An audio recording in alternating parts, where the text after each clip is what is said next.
Good afternoon, and welcome to another Ask Me Anything session with the Department of Navy Office of Small Business Programs. Today, we have a special treat here for you as we have Ms. Stacy McQuage here to answer all of your questions about SeaPort. So I'm going to turn it over to her. Hi, good afternoon.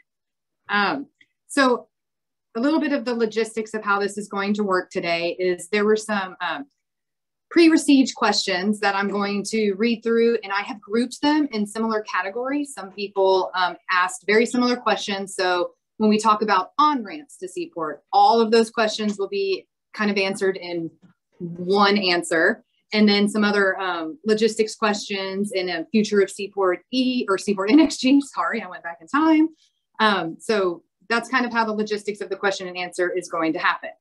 There is a Q&A feature in this. So if you want to ask your questions, you can go ahead and ask questions in the Q&A. And then when we get to the end of the presentation, and after the end of me finishing the questions, then we will take new questions because maybe some of my answers ask new questions. So with that, we're going to get started. I'm going to give you a quick overview of SeaPort NxG, kind of what it is, a really quick interview. I mean, really quick. It's going to be about 5 minutes, 10 slides. And then the slides will be available after the webinar or Ask Me Anything. So here we go.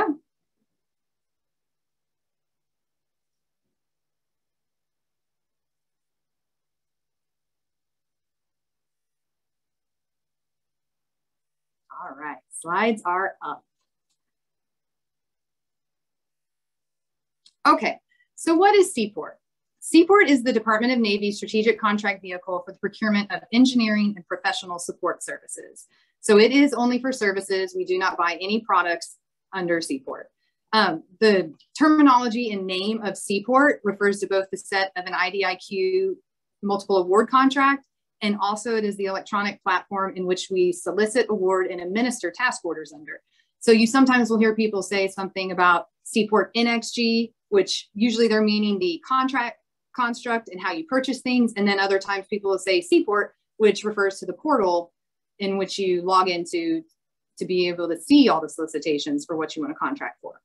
So currently under SeaPort, we have over 2,400 prime contractors. So it's a large vendor base within SeaPort, and 85% of those prime contractors are small business. SeaPort does have a small business strategy. It is one of our primary focuses of SeaPort. We maximize small business participation through the Small Business Prime Awards and socioeconomic set-asides. We really like the fact that we have 85% primes in there that are all doing competitions for the Navy. We also do set-asides at the task order level, but those will all be noted into the solicitation if whether or not they're for WSBs, SDVOSBs, Hub Zone, or 8A solicitations. Each solicitation does go through our Deputy for Small Business for potential set-asides and additional subcontracting goals. And the reason why that's on the slide is that's important. It's a question that a lot of people ask is, how do you determine how you're going to set this aside? And can you set anything aside in SeaPort? And yes, you can, as long as the DSB has deemed that there's enough competition at the set-aside level to put that task order as a set-aside. We do have small business subcontracting goals at the contract level.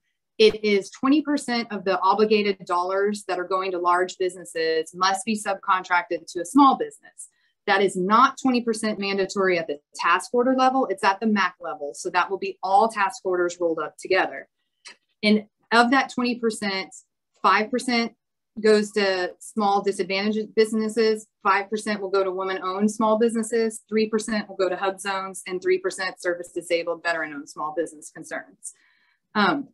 Some task orders that are posted for SeaPort will have additional ones just for that task order, which then meeting those goals get rolled up to our larger 20% for that entire contractor. Our subcontracting actuals are tracked within the portal, and we have 2 reporting periods in there, and it's April through May 15th and October 1st through November 15th. And those are for the previous 6-month periods. So the SeaPort program philosophy is we are not a scheduled program or GWAC. We are just for the Navy. It's for Navy services. We do have some joint work within SeaPort, but they also have a Navy sponsorship associated with that joint work. Because it's an IDIQ, it's all the task order solicitations are solicited as a fair opportunity to compete in accordance with FAR 16. All of our competitions are nationwide. There's also, we do not recognize any of the exceptions to fair opportunity that are within the FAR. We do not do any direct ordering, so you will not see just direct 8A set-asides. All of our task orders are competed so that everybody has a fair chance at winning a SeaPort task order. We also have a construct of decentralized ordering. So the SeaPort PMO, which is run by NAVSEA headquarters, does not do all the ordering for all of the items in SeaPort. We have 106 ordering offices nationwide across the 10 Navy commands, and I've listed what those Navy commands are right here. Within each one of those commands, there can be up to 12 different ordering offices. So you definitely need to focus where you want to compete within the nation. And some of these people have presence all over the nation, and some are definitely East Coast or West Coast centralized. We also use the electronic SeaPort portal for all of our task orders. You will not see our items on FedBizOps or SAM.gov. Everything, all our solicitations are housed within this portal. Next. The contract itself. So when you do a rolling admissions, which I'll get to the next slide, and you receive a SeaPort contract, you get it's a 10-year contract. You get a 5-year base ordering period with a 5-year option. And where we are right now is we're about to exercise the next option year. So we are in January of 2024, so we're getting close. The next 5-year cleanse will start. Each 5-year ordering option period is about $5 billion in ceiling, because that's our average spend in SeaPort under this contract vehicle is about $5 billion a year goes towards SeaPort services. So it's a large ordering vehicle. So it'll be $10 billion across all 10 years. SeaPort allows for cost type, fixed type, and a hybrid cleanse structure. We do not do time and materials or any sort of undefinitized contract actions. We also have capped in the SeaPort Max profit and pass-through. They are capped at 8%, even though the FAR may allow some types of services to have a higher profit percentage for cost type contracts. We've negotiated and capped everything at 8%. There's no cap on escalation or rates at the MAC level. And so I know sometimes that's also a preconceived notion that a lot of people think that, oh, just because I'm going in SeaPort, I can never bid, you know, my highest priced person, but you can. It's all just competitive. SeaPort also operates under a single NAICS code, which is the 541330 NAICS code, which is engineering services. But we do use the military exception for $47 million, which was just recently upped for all our task order solicitations. So how to access SeaPort, you must be a MAC holder, which means you've received one of those IDIQ contracts. Or you have to be a team member of somebody who's received that. Because once you're a team member, your electrons are put into the system, and then you receive a stream of all of the solicitations that come out, so that if you have a teaming relationship with someone, you can then say, oh, I can really do this. Maybe we should go out after this as a team. So that's how you can see everything in SeaPort. Rolling admissions is what we call the process where new vendors join SeaPort with your by getting a base MAC. Now that is posted on beta.sam. So the only thing you will see from us on beta.sam is the rolling admission solicitation. There is no user fee or minimum spend to be on SeaPort. We will carry you even if you're not winning at that moment, because we think at some point everybody will win a task order. And scheduling of when we do the rolling admissions, we used to do them annually, but sometimes we were adding people before other people had chances to win work. And so we were diluting our industry base with that. So now rolling admissions is scheduled after we look at the market factors, such as how many mergers or acquisitions do we have? So if we lost a whole bunch of small businesses or large businesses, how many people no longer even want to participate in SeaPort? So we need to refresh that. And how many socioeconomic changes has happened? Or if for some reason we need to do NAICS changes or anything like that, we would look into all those sort of factors before opening up another rolling admissions. Next slide. So some upcoming events is what I talked about earlier is we are going to do the ordering option period exercise. It's 1 January of 2024. So this April, if you're already in SeaPort, if you're one of the vendors who are already in SeaPort, you will start receiving emails in April, seeing if you would like to continue SeaPort, and B, to make sure that your SeaPort account is active so that you're getting all of these notices. Your accounts go inactive after 30 days. So this is one of our tests to make sure, like, hey, if you haven't seen anything in April about the option exercise, chances are your account's inactive. Get in there and get it reactivated. And C, to make sure that your SAM.gov profile is also updated, that you are still active in SAM. Because that's the only way that we can exercise your option, is to make sure that you can still legitimately do business. So those are the 3 factors we're looking at, and we'll start sending out communication in April about that. For the next rolling admissions, which is your on-ramp into SeaPort, we are not holding a rolling admissions until we finalize the list of who's going to still be participating in SeaPort from the option exercise. So that will be January 1st. You will see the mods come out for the option exercise. And then soon, right after that, we are really trying to schedule this, that January 1st, we exercise that option. And by February 1st, you're going to see that solicitation on beta.sam for the next rolling admissions, so that we can refresh that vendor base and get new people in there. So mark your calendars for February 1st. Before that solicitation comes back, you will see a pre-solicitation that goes on FBO, so you'll know what's coming. And if you want to look now, the solicitation that's already on sam.gov, it will not stray very far from that, besides minor clause updates or anything that needs to be updated since the last time we did it. But we will not change the technical factors or anything like that. So go ahead and check that out. In the meantime, while you're waiting to get on to SeaPort, make sure you go ahead and start getting on team so you can see what's in SeaPort. Try to become a subcontractor to someone who's already doing work. We do have a list in our office of, and I do have it in the slide deck too, that'll be posted later, of some of our most major prime contractors in there who have worked with SeaPort. So those are probably people you can start with. And then we also have other listings in our office in the PMO of everybody who's had a order, and you can ask what those names are to start forming teaming relationships. So another common question we get, and it was a question that we got from everyone, so I'm going to touch on it right here, but if you have further questions on it, I'll read the chat later. The SeaPort PMO, the future of SeaPort is we're always soliciting feedback. So we will do like we did for SeaPort NxG. We plan on continuing SeaPort, and what that looks like, we haven't determined yet. We have some ideas. It is never too late to start planning. We are 5 years out from that date once we exercise this option, and we know that we don't get contracts out within 3 months. So we definitely will start planning the next SeaPort. We're probably going to start right after we finish the next rolling admissions. It'll be right after that. We will send out RFIs like we did the last time to get industry feedback on what we could do better. What do you think would work? This contract will have then had about 5 years runtime, so everyone should, come with some feedback back to us. So you will see some communication starting on that. And we do post those also to people who are not currently in SeaPort.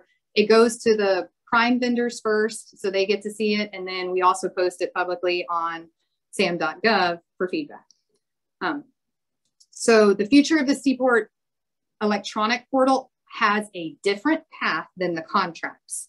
So the contracts definitely have an end date of 2029. So we have to get something in place before 2029. Now, the electronic portal that houses all those contracts is currently working how it's supposed to work, and it's staying on its same timeline. But there is an overarching Navy contract writing system solution called APS that SeaPort will become part of, and how that looks, what the functionality is, we're not sure yet. Maybe the current SeaPort is what lives on or what doesn't.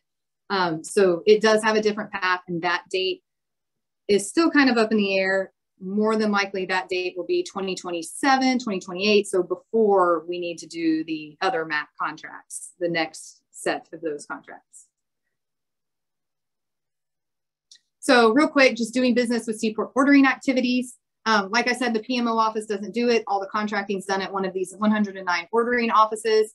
For those that are already in SeaPort, I just put a real quick screenshot of all your vendor admins have access to this report. It shows all the prime listings, everybody who's won an award, their size status. So you can do a lot of market research in there to see how you want to go ahead and team, partners, subcontract with everyone, as well as primes can also run that report to see who they may want to reach out with. Next slide. So also you need to make sure that you're learning the program and local ordering office's needs. What that means is contact that local DSB of those ordering offices. Basically almost every ordering office in the Navy has access to SeaPort in some way or fashion, or the contracting offices that are supporting your programs. So that DSB is a wealth of knowledge that will know what kind of requirements are coming into that. And the DSB is Deputy for Small Business, again, for each one of those offices. And I put a couple of links to like who those people are, and then also study the long range acquisition forecasts that are posted on the Navy small business pages. And that one, we update it annually. So it should be up to date. I'm gonna say some people may not put all their stuff on there, but should be up to date. And that's a good place to start with. It also has SeaPort and non-SeaPort items. So you'll see everything that an ordering activity plans on buying in that fiscal year. And of course, there's always pop-ups and things like that, but it's a good market research starting point. Also doing business with the SeaPort ordering activities, learn the marketplace of that local community. There are definitely incumbents that are in different areas that have been doing work there for many years. So make sure you know who those people are, what they do they do great, and then look at yourself and see what I can do or add to that team. Respond to the source of SOTs that PCOs put out on the street, or procuring contracting officers put out on the street. Those responses to RFIs definitely help tell us whether or not we should set something aside, or if there's like a niche market that we need to go after and pull that work out for small businesses. So definitely respond, even if it's an unrestricted, even if it's going out and it doesn't say that it's a small business set aside. If you're a small business, go ahead and say, hey, I can do this work, maybe not the whole thing, but I can do pieces of this. And that definitely helps make those decisions. And definitely ask questions of the task order PCO during the Q&A and on RFIs. They are the best person that's going to be able to tell you what's happening with that procurement and whether or not there's any additional things that solicitation can have in it that either helps a small business as a new entrant, because maybe it sounds like only one person can do that job. And so definitely give feedback, don't be shy. And with that, I'm going to jump into the questions. All right. So my slide deck answered a couple of these, but I want to go ahead and go through these just in case there is, some little nuance in the question that maybe wasn't answered in the slide presentation. So one of the questions was definitely, what is the rationale of the increase of the small business revenue threshold? So for those of you who have a SeaPort contract right now, a mod just went out that increased the small business threshold for NAICS 541330. It originally was, oh goodness, I'm going to get this wrong, 41.5 million, and now it's up to 47 million. The reason for that, the rationale for that was the SBA is who controls that. For inflationary reasons, the country's going through an inflationary point. And so every 5 years that NAICS and those small business thresholds are looked at. And they did one out of cycle because inflationary pressures. So this one was kind of a 3-year cycle. I don't think it was due for another 2 years, or maybe it was just one, but they definitely did it earlier to try to raise that threshold. And so we did. So now it's 47 million. We also have some questions about, there's been talk about a new small business contract vehicle coming to the Navy. Can we elaborate on what those are? From a SeaPort perspective and probably DON OSBP perspective, I'm going to put words in people's mouth. We probably don't know what those are yet, but there's always discussions of other vehicles, not just SeaPort. SeaPort is one of the vehicles that captures small businesses. So it's just one contract vehicle. And it's run by NAVSEA, in which everybody else can use. So there probably are other ones also being developed. We just don't know what those are yet. They all have to go through their normal acquisition cycling, and do acquisition plans and get them approved. So yes, there could be some out there. Do we know what they are, and are we in tandem with them? No. But we definitely, for that, I'm just going to say as a SeaPort plug, when I was saying for the next generation of SeaPort, if anybody has any ideas or any sort of feedback on multiple, small business maps and where we can compete requirements faster, go ahead and send them over to the SeaPort PMO office, because we're always taking those. So the next question.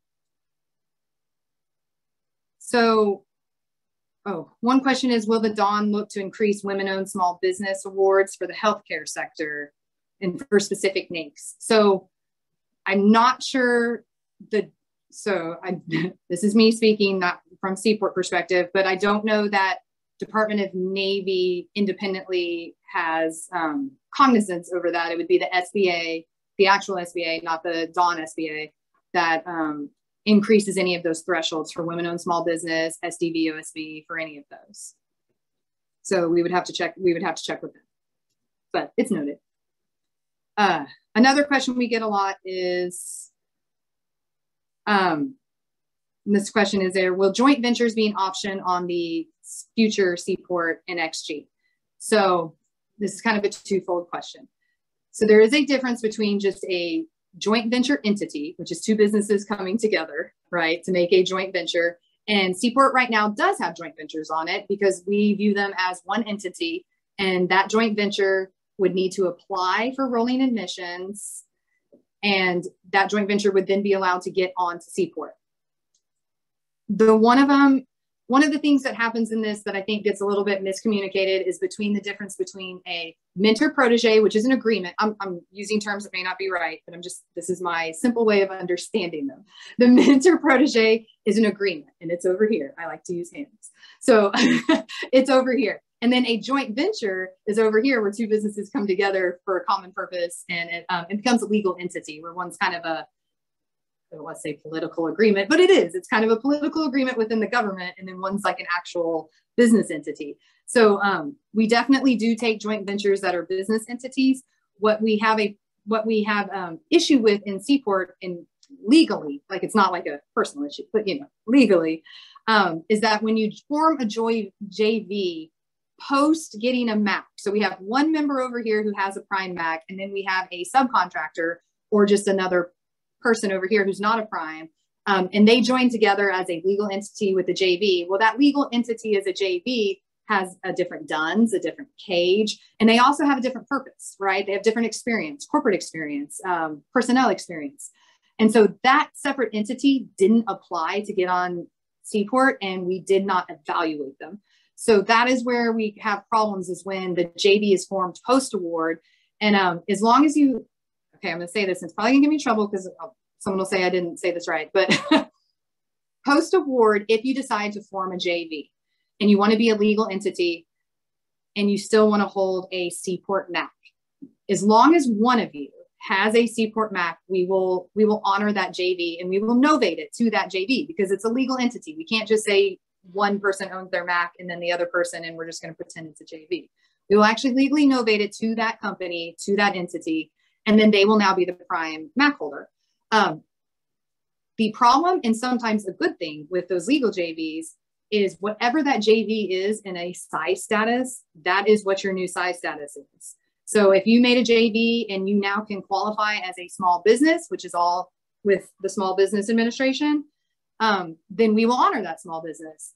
If you combine and you're still a large, you have a large and a small, then you're still going to be large. So that's where it kind of gets, it's not a clear-cut answer. So each person's JV is kind of unique. But yes, long story short, yes, we do allow JVs, and we will continue to allow JVs in the next rolling admissions. Now, mentor protege is a little different, and I'm not the I'm not the mentor protege expert on this, but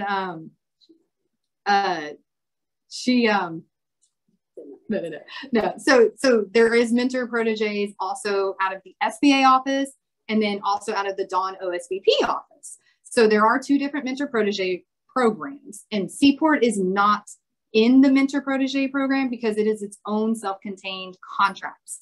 And so you can happily join together on a mentor protege over here, and that's fine. But under SeaPort, we still recognize whoever the prime MAC holder is as the prime MAC holder. And then if you even are a protege, you kind of just become a team member or a subcontractor under that as the mentor protege, because you're not a separate entity, you're one, and you're sharing resources. So we don't have, we had another question on this, is we don't have separate line items in our contracts to delineate between a mentor protege, a subcontractor, at least not that I know of. And we don't do that as a policy at the MAC level. So we don't have anything separating that. So to us, it's kind of seamless. You're just a subcontractor or a team member. And I hope that kind of clears it up the best way I can without being an expert on that. But that's kind of how I understand it. So that is a common question. We had a couple of questions about opportunities within SeaPort and just kind of like the DON pipeline of opportunities and procurement forecasting. And so all those are kind of rolled up into, in SeaPort, we do not have a acquisition forecasting module or anything that we publish in SeaPort for future forecasting. And if we did decide to publish that, again, it would all be self-contained within the SeaPort portal, and only those who have access to it will be able to see it. So to kind of combat that, we all use the long range acquisition forecasting, and that is probably the best place that you're going to see that a new procurement's going to come up. You also, this is a lot of data mining, but you also can look into like current contracts. Like if you run I don't know what everyone's access is, but FPDS NG, which is like the procurement data standards system that a lot of people can have access to and run reports to. You can see, and I think some of it is public on sam.gov. I mean, it's public. So as long as you have a sam.gov account, you can get to it. If you run those, you can kind of see end dates. Like you can run a report, figure out all the end dates for old contracts, and then you'll know another one is coming up for competition. So then you know where to target, who has more work coming or not. So those are some two ways to get into acquisition forecasting. I feel like I am going fast. Well, I got a lot of questions. So some other questions we have is, are there any specific EDWSB, WSB participation requirements? And this also goes into like SDBs. This also goes into 8As, all those requirements. So the only legal requirements that we have at the MAC level are those goals that I said earlier, the 5%, the 3%, and the 20% overall for small business. So those are our only legal goals in the contract that we try to strive to meet. We developed those goals from the actual DoD goals. So those were DoD chosen goals. Those are not independent of that. So would we like more out of the other categories? Absolutely. When it comes to some of the other socioeconomic categories, such as, and I'll just call them out, like the EDWSBs and the VOSBs, under the NAICS that we use, they aren't, I hate using the word honored, but we don't receive credit under those towards any of our DoD goals. So those two, one of the reasons you don't see those set aside, and it's just that under those NAICS codes, those two categories don't receive credit for us. And so you don't typically see those set aside. It doesn't mean that you won't see something that you as an EDWSB, which then also means typically you're a WSB as well. You'll see the WSB side. You would also still be eligible for them on the WSB side. Same for like SDVOSB. We honor the SDVOSB for credit. And then if you're a VOSB, you would still be able to participate as a small business set aside when we set things aside just for small business, or even when we have unrestricted competitions. So that doesn't put you out of doing any business with SeaPort. All it means is you just won't see little smaller set asides for those categories. So let me see what else. So there are no, we get a lot of questions about dollar thresholds within SeaPort. Like, are there dollar thresholds for set asides? How is all that determined?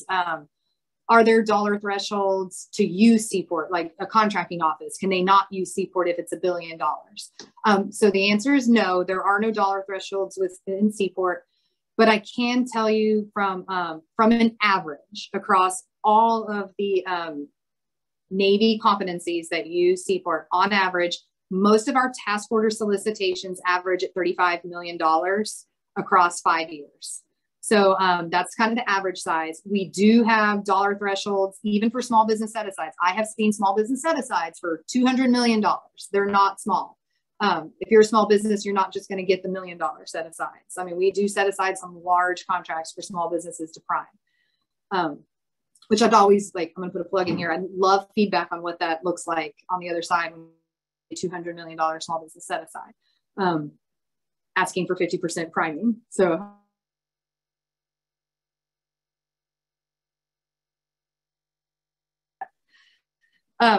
that's just my little off the cuff plug. So, oh, things I wonder about at night, keep me up at night. So yeah, there's no dollar thresholds.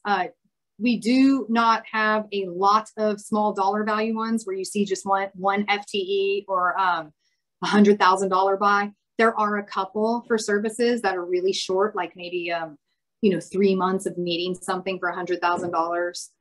But for the most part, most of them are for at least, 5 to 10 FTEs and at least $5 million a year. But there is no threshold. We don't hold anyone to it. So another question we get is, do we do any micro purchasing in SeaPort? And that kind of goes with the thresholds. And no, we do not do any micro purchasing within SeaPort. It is used for, there's other avenues for doing micro purchases within the Navy. Again, when I was talking about all those ordering activities across the Navy, most of those ordering activities all have a purchase card, or they have a SAP program, a simplified acquisition program within their office. And those offices are where you're going to see most of your micro purchase is coming from, and most of your things that are under, I don't want to get this wrong, like $750,000 a year, maybe $800,000 this year. I haven't looked up what the new SAP threshold is, but I think it's higher. So that's a good place to kind of direct you to go see that. And that's the same for like getting on the P card list. How do you do that? You're going to have to contact those local ordering offices, and most of those are going to be in the contracting offices across the Navy. Same for how do you get on different sets of contracts. So we get this question a lot. In SeaPort portal, in the electronic version of SeaPort, we do have a module in there where some other Navy commands set up their own MACs, right? And so when we talk about, are there other small business MACs that are being used instead of SeaPort? Yes, there are. Some of them the SeaPort office knows about because they use our electronic portal. And I think in some of those some of them are called very clever names, and they have a whole bunch of different names, and they're for very specific work with a particular activity. But you do see those in SeaPort. The way you get on those, so our SeaPort PMO office does not run those. We just run the portal and let them use our electronics to run it, so it looks the same as normal SeaPort. In order to get on those other SeaPort, what we call SeaPort OMACs, but they each have a clever name by their own contracting community. You would have to actually talk to that contracting office, and I think they run competitions and a vendor refresh for those particular MACs. So I hope that answers that. Again, we have a lot of questions about like, how do we actually get the listing of contractors in the slide deck? If you already are a SeaPort Prime or a team member, you can go and download the SeaPort Prime listing. You can also contact my office at the SeaPort _EPCO, which is electronic procurement contracting officer. So the SeaPort _EPCO at Navy.mil, and we can get you a listing of those people if you're not in SeaPort. So we have a couple of questions that I'm going to group together as requirements development, and they're going to kind of answer each other, and I'll build off of them. So in SeaPort and just in general, are there any efforts now or in the future to break large contracts down to sizes that are more manageable for small business? So going back to how I was talking about threshold,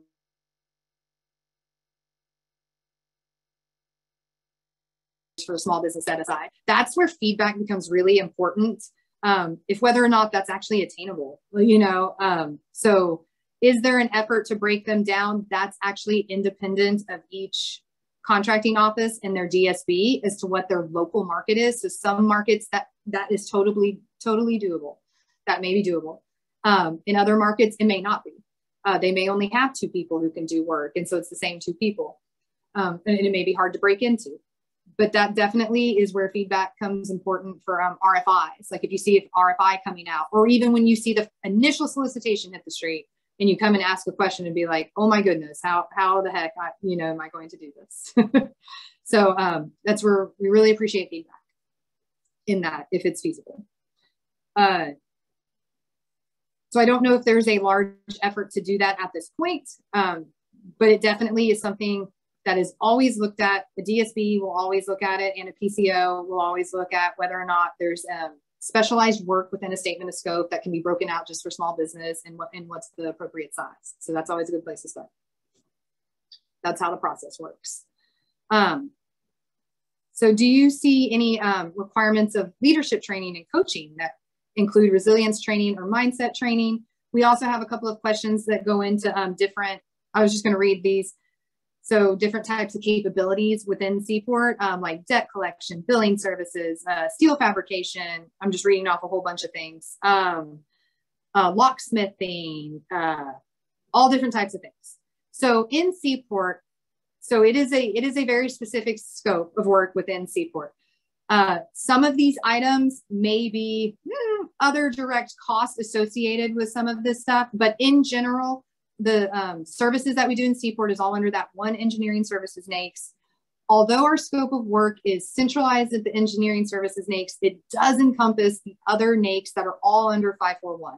So if you are outside the 541 NAICS series, I would say it doesn't fit in SeaPort. So you're going to have to go look at probably simplified purchases that are happening in there, some other C-type contracts or BPAs that are being let out of specific offices for a geographic location. So look for those. In SeaPort, there's a question later on that asks kind of about the scope of work. And so this is going to answer that too. We do 23 functional areas, with the primary being the engineering services. Again, using the higher NAICS for 47 million. So with that, that is what we chose, that NAICS, just kind of going down memory lane here. Just bear with me. We chose that NAICS because that is the preponderance of the work that we buy as an aggregate under SeaPort. So all the MACs we let, at least 50% to 60% of the work we do is going to fit within solely the engineering services. Now, under the 541 series, there's some other professional services that also fit, such as like budget, financial management services, logistics services, all that sort of stuff that also go with our engineering services, but we did not break them out into multiple NAICS because at the time when this was originally conceived, multiple NAICS was not going to be feasible. Maybe changing, of course, when we talk about the future of SeaPort. So we'll see about the feasibility of multiple NAICS. It's always on the table. But when we did it, we didn't have that ability.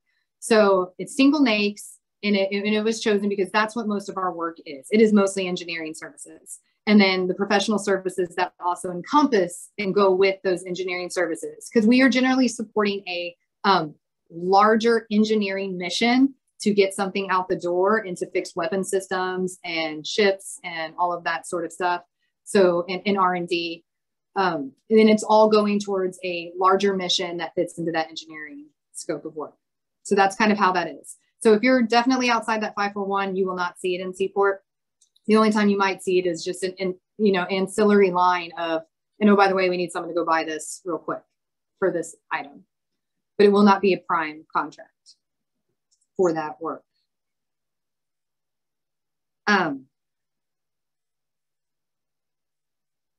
So in SeaPort, I'm trying to get through, we did talk about rolling admissions. So the next set of questions deals with rolling admissions. Again, we're going to try to do a rolling admissions quickly after the option exercise in January of 2024. So be looking for a solicitation sometime in February of 24 for the rolling admissions. And again, if you want to research it now, you can pull down the old one under sam.gov, and it will not change from that. The biggest thing I say is that how we on-ramp people is that you have some sort of Navy experience, like doing business with the Navy. So make sure you, in the meantime, if you're brand new, have no experience with the Navy, try to team with someone, because that subcontracting will count as experience. It's not just as a prime. You can also have been a subcontractor working with the Navy. So make sure you get into some subcontracting relationships before trying for the rolling admissions.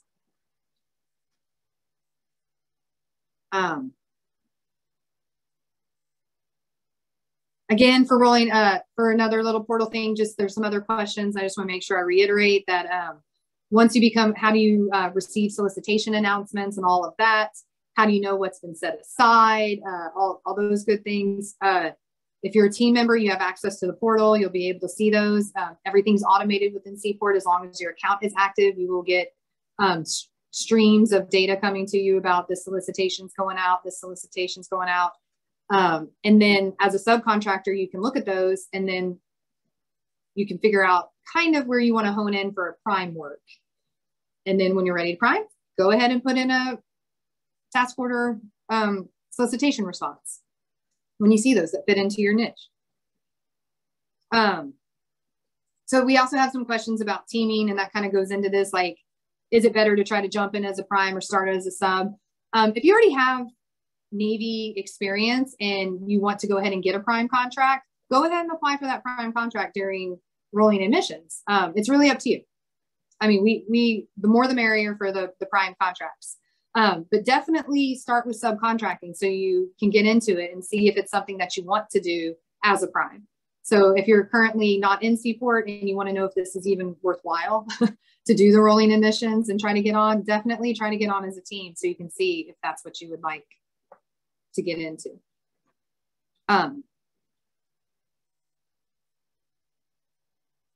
Oh, we have a couple of questions about, like, what do you look for when selecting contractors? You know, how can I better be prepared for solicitations and how to get on, you know, get a task order award, or just in general, right?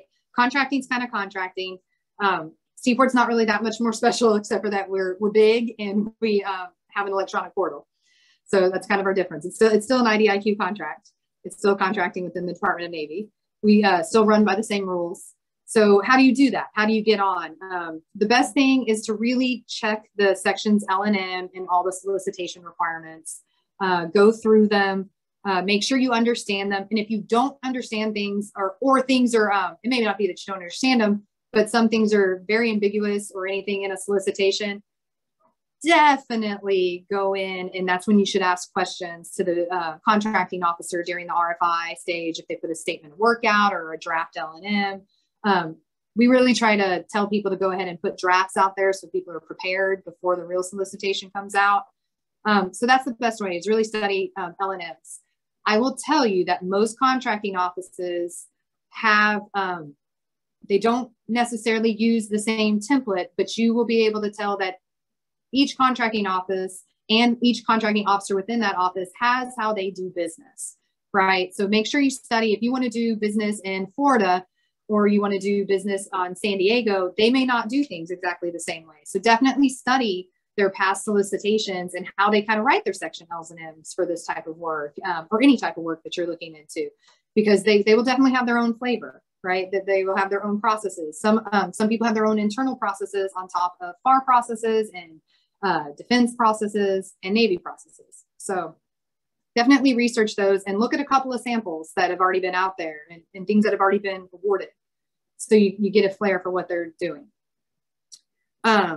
And we also have some other questions about different clauses that are coming, certifications, such as CMMC and a lot of the NIST clauses.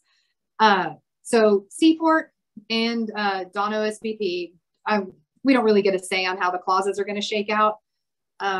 They are what they are. All we can do really is give feedback. So if you have feedback of like how they're cumbersome, how they're limiting entrance into this world or anything like that, definitely give them. You can, I mean, I will gladly take them as the SeaPort PMO office. And we do get to give comments back anytime there's a clause update. Well, I won't say anytime. Most times we get feedback on policy changes, things like that. And so if we know that something out there is going to be, you know, hamper small businesses or anything, we can definitely float that up and get that up into the policymakers. So definitely let us know about that.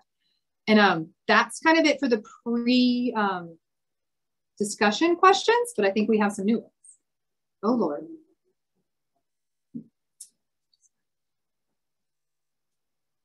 All right, first question. Are all small businesses required to have a clearance?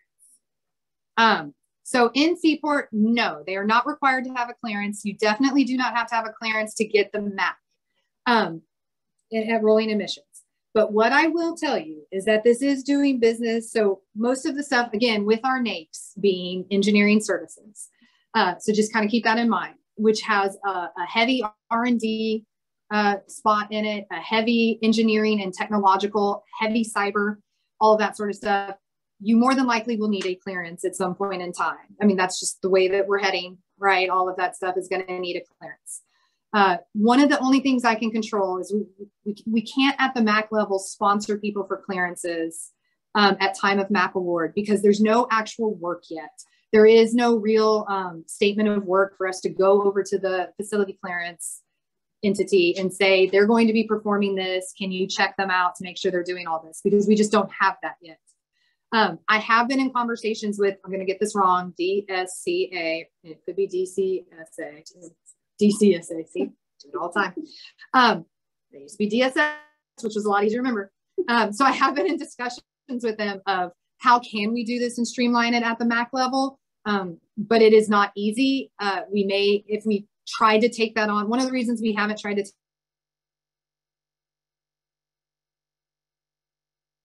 is our construct is to keep everything cheap for the Navy, and we have a very small footprint of personnel. So SeaPort is literally run by about 15 individuals total, and that includes anybody running the portal, the actual support to run the portal, and the program office of SeaPort is about 4 people.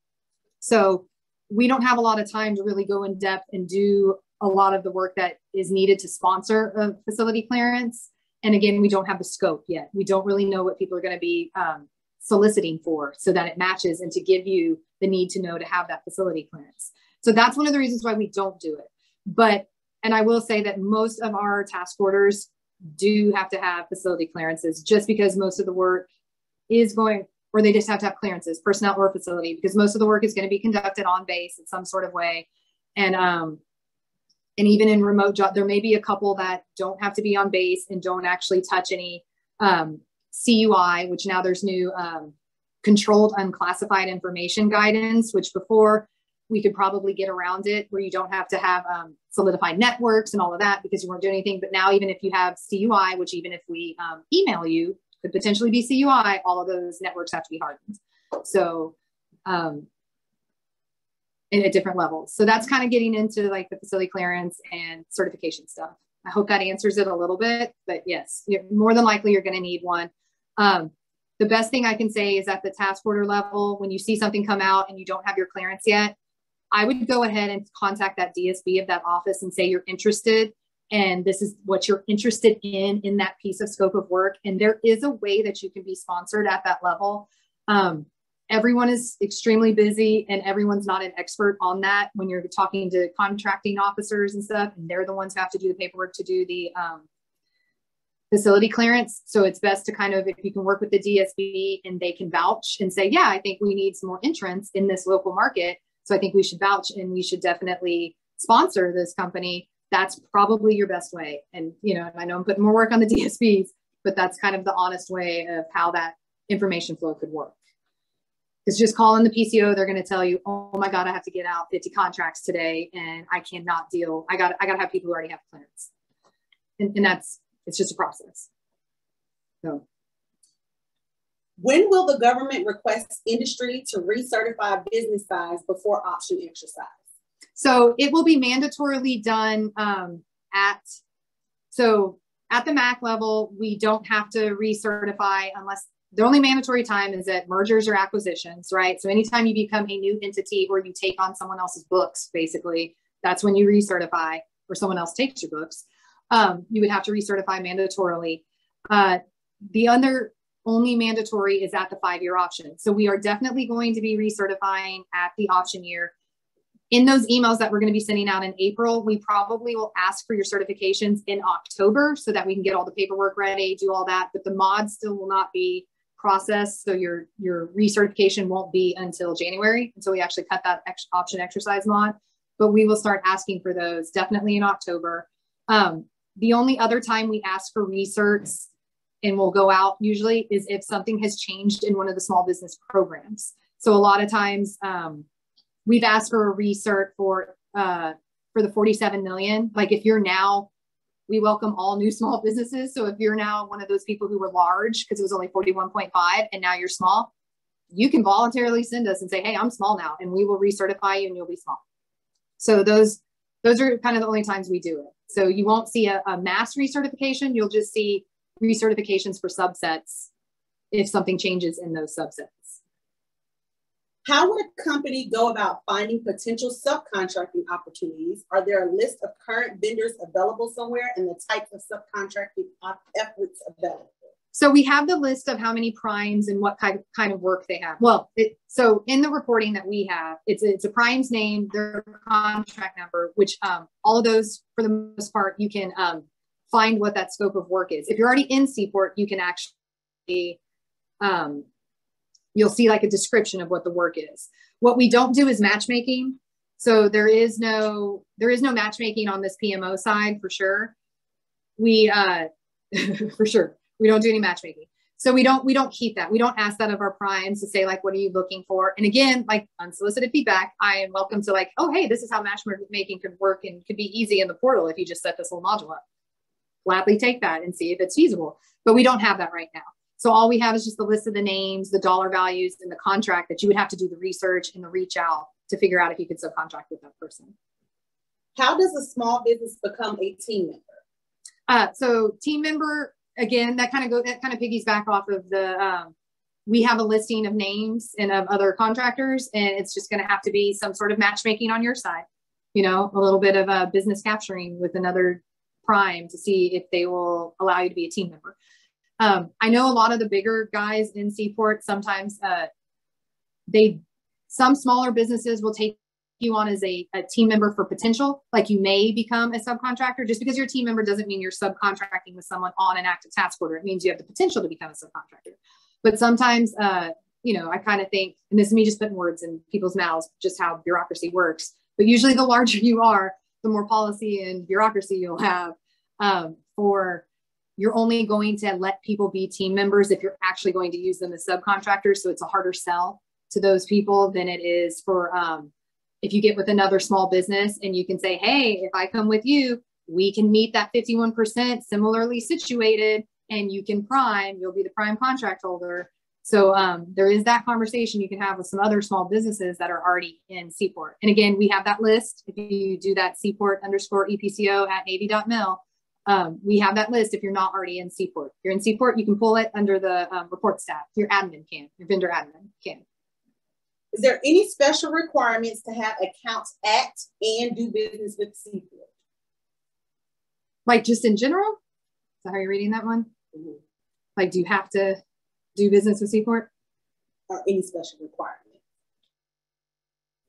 No, I mean, so in order to get into SeaPort, again, you either have to be a MAC holder, which is the special requirement if you want to prime.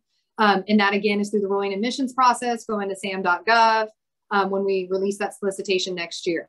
So that's your prime avenue. And then the other avenue is just becoming a subcontractor. Once your corporate email is in the system, you'll start getting those notices through your prime team member. There are rumors of adding additional NAICS to SeaPort NxG. Can you please address whether this is being considered? Yes. So it's always on the table, and it's a rumor, but it's not. So it's something that's always on the table. We are always looking at whether or not we can enhance SeaPort. We also look at, we got to remember it's a contract. So it's not just the listing or anything. So we have to go by procurement standards and things. So in order to add NAICS, the only time we could do it at the current one, and we've been looking at whether or not it's feasible, is to do it at the option year and then give everyone a fair chance to decide, who's currently in SeaPort, to decide if they want to filter out into different NAICS and all that. For the next future of SeaPort, we definitely are looking into having multiple NAICS. It is on the table. And again, but that's going to be closer to like 2028, 2029. But for right now, before the option year, if anybody wants to give me feedback on how that would impact you, because there's always, you know, two sides to every coin. It'll impact some people that now they're getting set aside at the 15 million mark. So smaller companies are definitely playing with only smaller companies, but larger companies now lose access to some of those smaller NAICS codes, and vice versa. You know, it opens up things and sometimes it closes doors. So I would love to hear feedback of how you think it would impact your company specifically. Okay. I think we have time for one more question. Is it true that subcontractors cannot be added by a prime contractor after contract award?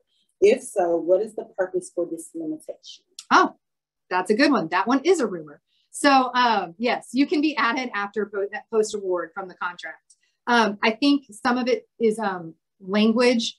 So we call you a team member when you get added as into the SeaPort electronic portal. So at any time, a prime can add you as a team member in the portal. They just have to add you as a subcontractor, which is actual legal term. It means you have a subcontract agreement or a purchase order from a prime. That will have to happen at the task order level. If the task order is already out, you would still need to be a team member probably because you want access to the portal, right? To see all the solicitations and be a team member who can help. And then you can also be added at the task order level by the PCO because only the task order PCO can change the terms and conditions of that task order. Our office does not have cognizance to do that. So it's kind of just, it's just kind of a semantics thing that yes, you can be added post-award. It's just an actual legal action on a contract. So I think that is the end of the questions.